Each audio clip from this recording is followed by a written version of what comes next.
बिहार सरकार ने बिहार में उद्योगों को बढ़ावा देने के लिए बिहार औद्योगिक निवेश प्रोत्साहन पैकेज 2025 की घोषणा किया है, जिसमें बड़े उद्योगों को मुफ्त ज़मीन आदि कई तरह की सब्सिडी देने की घोषणा की है और छोटे उद्यमियों के लिए कई प्रकार की सब्सिडी की घोषणा की है, जिस पर मैं विस्तार से चर्चा कर रहे हैं बिहार के मुख्य सचिव श्री अमृतलाल मीणा। आइए सुनते हैं क्या कहते हैं श्री अमृतलाल मीणा।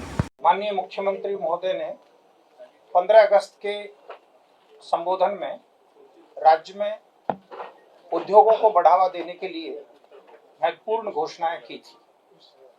उस क्रम में अगले 5 वर्षों में राज्य में 1 करोड़ अतिरिक्त रोजगार के अवसर सृजित करने की भी घोषणा की गई थी।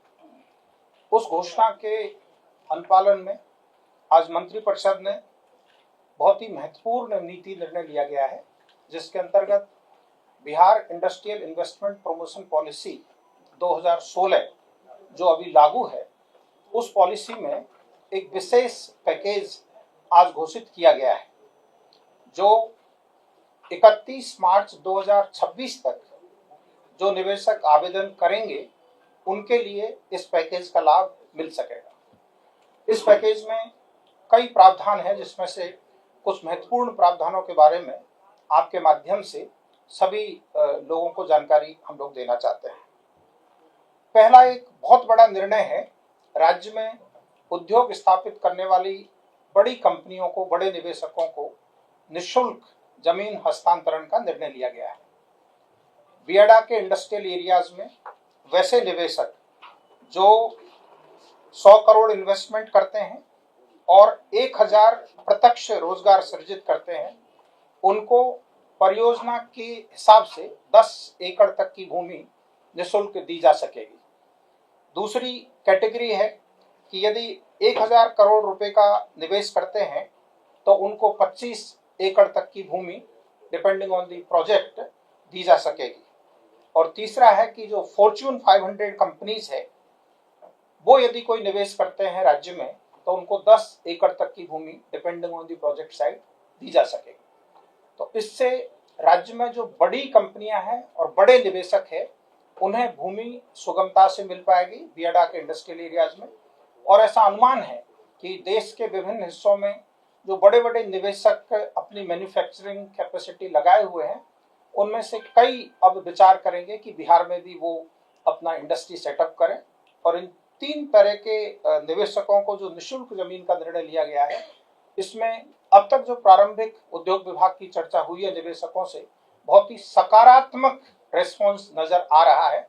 आने वाले समय में निश्चित ही बड़े बड़े इंडस्ट्रीज राज्य में इंडस्ट्री सेटअप करेंगे। ये जो भूमि है, ये मात्र 1 रुपए के टोकन पर दी जाएगी और बाकी जितने निवेशक हैं उनको इस पैकेज की अवधि में, इन 3 कैटेगरी के अलावा जितने बाकी निवेशक हैं, उनको इस पैकेज की अवधि में यदि राज्य में वो निवेश करने का आवेदन देते हैं तो जो बियाडा की लैंड रेट है उसमें 50% डिस्काउंट देने का भी कैबिनेट ने आज निर्णय लिया है। इसका अर्थ ये हुआ कि 31 मार्च 2026 तक देश के जो निवेशक बिहार राज्य में उद्योग स्थापित करने का मन बनाते हैं, निर्णय लेते हैं, उनको एक बहुत ही मेजर रिलीफ लैंड की अवेलेबिलिटी के मामले में सरकार ने आज मंत्रिपरिषद ने मंजूर किया है। जहां तक वित्तीय इंसेंटिव का प्रश्न है, इसमें 3 विकल्प दिए गए हैं। निवेशक की अपनी इच्छा है कि वे 3 में से कौन से विकल्प को चुनते हैं, लेकिन 3 ऑप्शंस निवेशकों के पास है।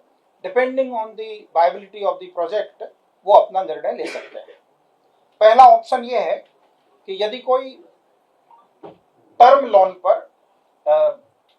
फाइनेंशियल इंस्टीट्यूशन से लेते हैं और उस पर इंसेंटिव ऑन इंटरेस्ट मांग करते हैं, तो इंटरेस्ट सबवेंशन जो पहले 20 करोड़ रुपए अधिकतम अनुमान्य था, उसको आज मंत्रिपरिषद ने 40 करोड़ की सीमा तक बढ़ा दिया है। यानी इंटरेस्ट सबवेंशन जो 2016 की पॉलिसी में सामान्यतः चल रहा था, उसको इस पैकेज की अवधि के लिए डबल कर दिया गया है। और इसमें साथ ही साथ 100% तक SGST रीइंबर्समेंट भी अलाउ किया गया है। यानी कोई निवेशक यदि इंटरेस्ट सबवेंशन का ऑप्शन लेते हैं तो उनको 40 करोड़ रुपए तक का interest subvention plus 100% SGST refund का प्रावधान अनमान्य होगा। दूसरा ऑप्शन ऐसा है कि जो मात्र SGST का रीइंबर्समेंट चाहते हैं, जो इंटरेस्ट सबवेंशन नहीं लेना चाहते हैं, उनको नेट SGST रीइंबर्समेंट जो हो सकता है उसका 300% तक, अप्रूव्ड प्रोजेक्ट कॉस्ट के 300% तक 14 साल तक SGST का रीइंबर्समेंट किया जा सकेगा। यानी जो लोग टैक्स में मेजर रिलीफ लेना चाहते हैं उनके लिए ये ऑप्शन नंबर 2 है। और तीसरा ऑप्शन जो कैपिटल सब्सिडी के बारे में है, प्रोजेक्ट कॉस्ट का 30% तक की सीमा तक कैपिटल सब्सिडी दी जा सकेगी। निवेशक के ऊपर है कि वो इनमें से कौन सा विकल्प चुनते हैं और उनकी जो वायबिलिटी है उस हिसाब से वो अपना निर्णय ले सकेंगे। साथ ही साथ राज्य से निर्यात को प्रोत्साहन करने के लिए हमारा जो एक्सपोर्ट इंसेंटिव पहले मिलता था उसको दुगना कर दिया गया है और उसकी समय सीमा अब 14 वर्ष कर दी गई है। हमारे यहाँ पर जो एम्प्लॉयमेंट जनरेशन इंसेंटिव है, टेक्सटाइल यूनिट के लिए यदि कोई टेक्सटाइल मैन्युफैक्चरर एम्प्लॉय करता है हमारे राज्य के लोगों को, तो उनको 5,000 रुपये प्रति माह प्रति एम्प्लॉय की दर से एम्प्लॉयमेंट इंसेंटिव मिलेगा और ESI और EPF में जो खर्चा वो करते हैं उसका 300% तक का सपोर्ट मिलेगा। टेक्सटाइल के अलावा बाकी जो यूनिट्स है उनको 2,000 रुपये पर मंथ पर एम्प्लॉय की दर से एम्प्लॉयमेंट जनरेशन इंसेंटिव मिलेगा और ESI और EPF का 100% सपोर्ट मिलेगा। इसी तरह स्किल डेवलपमेंट को प्रमोट करने के लिए प्रत्येक वर्कर के लिए 20,000 रुपये तक का स्किल डेवलपमेंट इंसेंटिव अनुमानित किया गया है। राज्य में पर्यावरण संरक्षण को बढ़ावा देने के लिए environmental protection incentive 25% of reimbursement up to ₹1 crore का प्रोविजन किया गया है। राज्य में रिन्यूएबल एनर्जी को बढ़ावा देने के लिए रिन्यूएबल एनर्जी यूजेज इंसेंटिव के रूप में 20% तक लगभग 6 लाख रुपए मैक्सिमम तक अनुमानित किया गया है। साथ ही साथ कॉमन फैसिलिटी सेंटर डेवलपमेंट के लिए इंसेंटिव एवं पेटेंट रजिस्ट्रेशन, क्वालिटी सर्टिफिकेशन आदि के लिए भी सपोर्ट का प्रोविजन किया गया है। इस संबंध में विस्तृत नीति आज उद्योग विभाग द्वारा जारी कर दी जाएगी और आपको यह प्रेस नोट दिया गया है जिसमें विस्तृत जानकारी दी गई है। इसी क्रम में मैं आपको यह भी बताना चाहता हूं कि राज्य सरकार ने जुलाई 2024 में एक सैद्धांतिक कैबिनेट डिसीजन लिया था कि हम सभी जिलों में जहां पर इंडस्ट्रियल पार्क्स नहीं है या जहां इंडस्ट्रियल पार्क्स में जमीन नहीं बची है वहां नए इंडस्ट्रियल पार्क स्थापित करने के लिए लैंड एक्वायर करेंगे। मुझे प्रसन्नता है आपको यह संसूचित करते हुए कि पिछले 1.25 वर्ष में राज्य सरकार ने 32 नए इंडस्ट्रियल पार्क्स के लिए 14,600 एकड़ जमीन के अर्जन की स्वीकृति प्रदान की है। आपको ये भी मैं बताना चाहता हूं कि Bihar industrial area development authority द्वारा अपने स्थापना से लेकर अब तक लगभग 8,000 एकड़ भूमि अर्जित की थी डिफरेंट इंडस्ट्रियल एरियाज ने। पिछले 1.25 वर्ष के अंतर्गत राज्य सरकार ने 14,600 एकड़ नई भूमि अर्जित करने का निर्णय लिया है और इसमें भी जो महत्वपूर्ण बात है वो ये है कि सारे के सारे इंडस्ट्रियल पार्क ऐसी जगह पर स्थापित किए जा रहे हैं जो हमारे राज्य में बन रहे high speed corridors, express highway के किनारे है।